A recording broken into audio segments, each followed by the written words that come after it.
Kabar terupdate sore ini pencairan PKH BPNT tahap 5 alokasi September tahun 2024.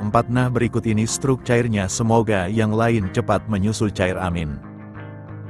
Assalamualaikum warahmatullahi wabarakatuh, apa kabar semuanya, semoga selalu sehat, dilancarkan rezekinya, dimudahkan segala urusannya, amin. Nah, di video kali ini saya akan berbagi informasi yaitu aturan penting terkait pencairan bantuan PKH tahap September-Oktober tahun 2024. Nah, lalu kira-kira ada aturan terbaru seperti apa ya? Maka dari itu simak terus videonya sampai selesai agar supaya tidak menimbulkan gagal paham dalam menyerap informasinya. Namun sebelum itu jangan lupa dukungannya untuk channel ini, TV-ku ini, dengan cara subscribe dan like jika dirasa bermanfaat dan agar tidak ketinggalan informasi terbaru selanjutnya. Bagi yang subscribe, semoga selalu sehat, dilancarkan rezekinya, dimudahkan segala urusannya, dan menjadi orang sukses di masa depan, amin. Nah oke, langsung saja berikut ini terkait peraturan terbaru pencairan bantuan PKH BPNT September tahun 2024.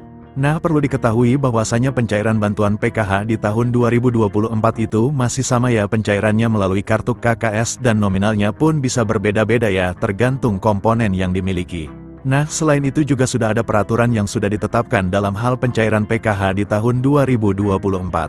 Jadi untuk bantuan PKH itu adalah bantuan bersyarat. Jadi harus memiliki komponen PKH seperti anak balita, kemudian anak sekolah SD, anak sekolah SMP, anak sekolah SMA.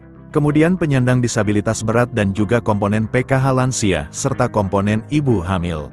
Nah, kemudian ini ada beberapa kriteria untuk menentukan bantuan PKH BPNT-nya bisa cair atau tidak. Nah, jadi yang pertama peraturannya itu para KPM harus terdaftar di dalam di DTKS. Jadi mulai dari anak balita SD, ibu hamil, kemudian anak SMP, anak SMA, penyandang disabilitas dan lansia tersebut harus masuk di dalam di DTKS dan aktif sebagai penerima bantuan PKH. Kemudian yang kedua, di dalam keluarga maksimal hanya 4 komponen saja yang bisa masuk ke dalam bantuan PKH. Kemudian yang ketiga, prioritas bantuan PKH yang memiliki komponen datanya itu harus aktif ya, dan padan antara di DTKS dengan Dukcapil. Kemudian peraturan yang kelima, jika kalian terdaftar sebagai penerima bantuan PKH anak sekolah, baik itu SD, SMP maupun SMA, ini datanya harus terdaftar di aplikasi Dapodik sekolah masing-masing dan datanya badan dengan di DTKS, jadi tidak boleh ada perbedaan. Selanjutnya yang keenam, untuk komponen PKH balita yang disebut sebagai komponen PKH balita itu adalah hingga anak yang kedua saja ya.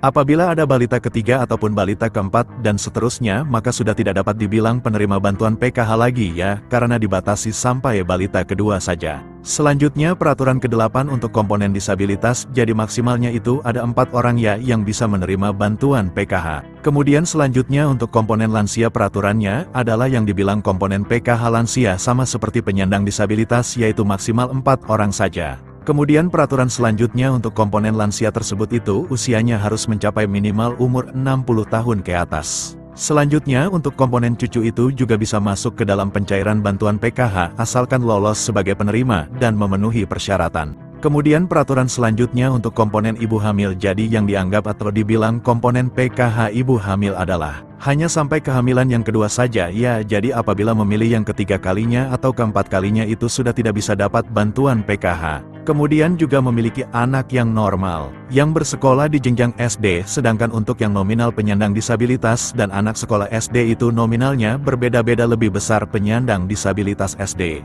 Maka yang masuk komponen PKH adalah komponen disabilitas yang didahulukan, jadi sudah jelas, yaitu adalah peraturan bantuan PKH di tahun 2024. Sementara untuk jadwal pencairannya jika tidak ada perubahan akan dicairkan di antara bulan ini atau Oktober tahun 2024. Nah berikut ini KPM yang sudah cair KKS-nya, nah berikut ini saldonya, cair segini 400.000 kemarin ya, daerah Jember Bank Mandiri cair KKS-nya, semoga yang lain menyusul cair, amin. Nah sekian dulu informasi ini. Semoga bermanfaat bagi semua. Assalamualaikum warahmatullahi wabarakatuh.